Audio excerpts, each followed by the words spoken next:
Assalomu alaykum aziz tomoshabinlar.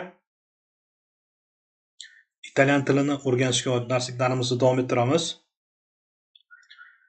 Bugun ushbu dialogga asoslangan darslikni o'tishdan asosiy maqsad ham bu yerda grammatik tushunchalarni o'zlashtirish va biz kundalik hayotimizda ko'p ishlatiladigan iborali gaplarni o'rganib olish asosiy maqsad.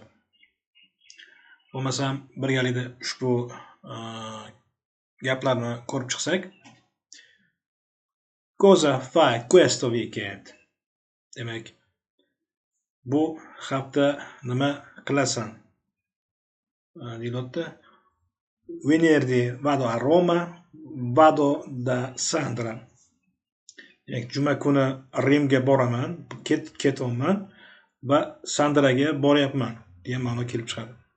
Demak, bu yerda vado so'zi xuddiki ingliz tilida I'm going ga to'g'ri keladi. Men otlanyapman, ketyapman degan ma'noda. Tu come passi il weekend? Senchi haftani qanday o'tkazmoqchisan?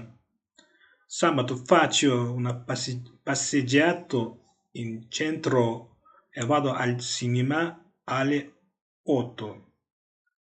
Demak, shanba kuni men markazga sayohat uyushtirmoqchiman va soat 8 da kinoga bormoqchiman. Deyilyapti. Che film danno? Nima film ko'rsatilar ekan? Danno un film di Tornatore. Demak, Tornatore filmi ko'rsatiladi.